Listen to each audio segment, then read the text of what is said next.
And with me, I have another creative person. Oh my God, I just, if I surround myself with enough creative people, something might rub off, but nothing so far. Let's hope for that. Patrick Longo, he's an adjunct professor over at Schenectady County Community College, and he's written a musical called Cassandra the Musical. And Cassandra is a mythological creature. She's a mythological princess of Troy. Okay. And she's the one who foretold the Trojan horse, the soldiers hidden inside the horse, which is a gift from the Spartans to trick them into letting them into the city. Exactly. Odysseus, very clever guy. Yeah. And a lot of people talk about Helen of Troy, the face that launched 1,000 ships. Exactly. So, but Cassandra had something to do with this too. Yeah, she's a fascinating character because the god Apollo fell in love with her and visited her in the night and said, "I want to be with you." And he said he'd bestow a gift if she accepted his love, that she would get the gift of prophecy. And so she made that choice to say yes, immediately saw the future, which is being handled very badly by the soldiers. Except nobody listens to her. And they sack the city, and she ends up being beheaded. So it's, it's a drama. Sounds like a real upper. But it's got a lot of comedy to it. You try to find the comedic, in there somewhere. But it's fascinating. It's just it's a great lot story. Of people today are called Cassandras, kind of like a Chicken Little. Okay. They foretell the end of times, and nobody believes them. Yeah, but Chicken Little was like the sky is falling, and it really wasn't. But Cassandra was right in this. Yeah, she was right. Story. Exactly. Tell me what made you pick this. I mean, I love mythology and all of that. I mean, it's just wonderful. But tell us, what made you pick that rather than, some hip hop thing? Right. I think basically it comes down to a lot of us, we have instincts, and maybe sometimes we don't listen to them. We see things that are coming.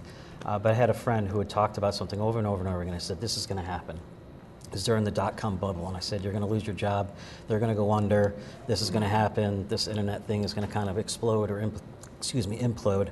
And he didn't believe me. And I was talking to somebody about it. He said, you're a Cassandra. You see things, but nobody believes you. And it wasn't that big of a prediction. Most people are saying it was going to happen anyway, but I heard this idea and it was like, eureka. That's the thing. Bingo. And I just thought that's something that was dramatic enough, had a great story to it, that I thought really should be put in music. And I started to come up with all these different forms of music that I could use to tell that story. And I was going to have her come back twice. So she's going to be in the Great Depression and the contemporary times. Oh, that's clever. So we had kind of jazz music and blues, but we found a way to really incorporate that into the myth. And then we are going to come back to today, but that's the secret, that you got to come see the show. Really. How do we tie it into today? How long did it take you to write this? 13 years, about. Well, I mean, you think you're an overnight success. What do they call it? But I'm an overnight success. It took 13 years to get there. Exactly. No, but it. I really had the idea for it probably back in about 1998, and then I was with my son. I was very sick. At the same time, I was very sick. At 6 months, we both almost died, and just had real problems. And I was looking at him, and I thought what I overcame, and I was looking at him and what he had to overcome, and just something clicked. It's just kind of this touching moment where I just got at it. Yeah. So really over the last 3 years, 4 years, really been working very hard. Hustled, wrote a lot of songs for it, and then had to pair them all back to what is the story, what is it really about? And they had a crew around me who could really help, with an arranger, a music director, and a writer to pare that down. Well, and they say whenever you write or whatever you do, just keep writing, and music. You could always go back. But when that creative juice is going, just go with it. And then you can pare it down, do whatever you want with it. Yep. When can they see this production? So it's going to be September 13th. There's a matinee at 2 and 8 o'clock show at night, which we're pretty much considering the premiere. And it's at Proctors. Okay, good. You got big hopes for this? Very big hopes for it. Yeah. So what we're hoping is anybody who buys a ticket now, we raised $23,000 on Kickstarter. So we did the fundraising, and now, to give them a reward, it was to put on a show. Oh, nice. It's kind of the opposite. A lot of people do a backers audition, and then they raise the money. We went opposite, because if somebody's going to back us, we wanted something to come to and something to see and say, here's your reward for give us the money. So now we're trying to raise the money through the ticket sales to take the crew that I have and then do a backers audition in New York, try to take it to Broadway. That would be so exciting. That's very much I do want to say that he is offering a special for our viewers. What is that special? They get a discount? 30% off. Yeah.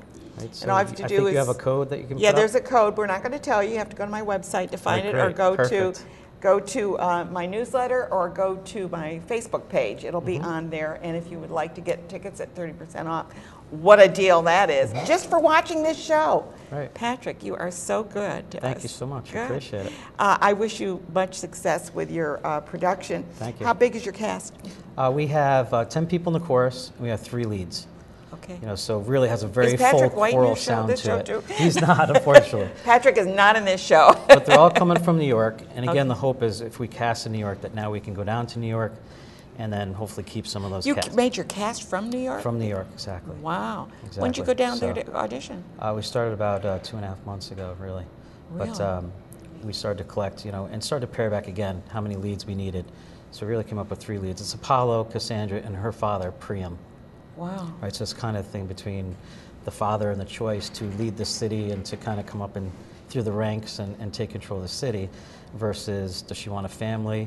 Does she not want a family? These choices that she's given, she gets this big choice and then it kind of destroys everything. So really for me, I see it as the artistic process.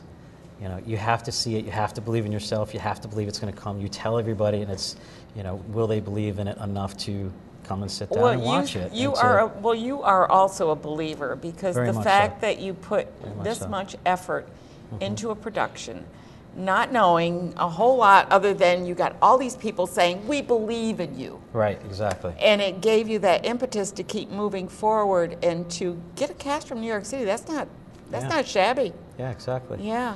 So it's got a very big sound, you know, a vocal sound, and it has rock, blues, a little bit of jazz, a little bit of calypso. I mean, it has kind of all these different influences I've heard growing up. You know, so it takes you in the moment, and whatever the moment is, you know, to be there and say, all right, this kind of music is that feeling that we want. You know, and it's again, it's dramatic, but you know, you'll see when you see it. It's triumphant as well. It's fascinating. I'm going to ask you just a quick question. When you write your music, do you do it on a keyboard, or what do you do it on? I always want to know, how do you get that melody? I was a drummer originally, and then as you a can't drummer, do a melody on a drum. I was always kind of taking my earplugs out and running around saying, no, that chord, and started writing lyrics and then chords, and then I taught myself keyboard just to be able to write the songs. Yes, even so if I'm it's still okay keyboardist, but there's this wonderful thing called MIDI. And it's a language. You can write the songs. You can adjust it up and down and stretch it out. And you can take any kind of sound and basically say, now I want it to be a violin. Let's hear that. You know, and it's beautiful. So I did all the orchestration for it. And then we pared it down to a piano track. And it just sounded so good with just so little. Oh, with that big choral sound around it. These rock and blues songs, you know, that we have going on. And some of the choral songs, you know, this big choral song.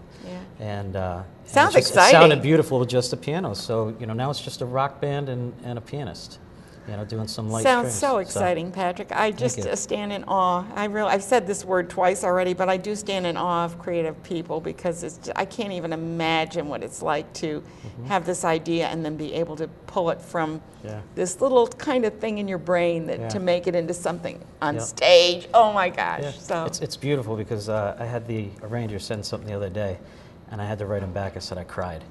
You know, because you hear it in your head, and if you can't do everything, you were saying to somebody, you know, it's hard to do it all yourself. Yeah. You know, but when somebody gets it, it's like they just went right inside you and pulled it right out. Yeah, exactly. I told him, I said, I cried 3 times. I listened to it 3 times. So wonderful. I guess I'm hoping that's the litmus test to say it's good. Yeah, absolutely. Sounds like a litmus test to me. Yeah. Patrick Longo, he's an artist, I would say, because he can write and put the lyrics and get all his ideas down and put them on stage. I am always in awe of people like that, and Patrick Longo is one of those people I'm in awe of. So thank you for being here today. Thank you very much. I appreciate it.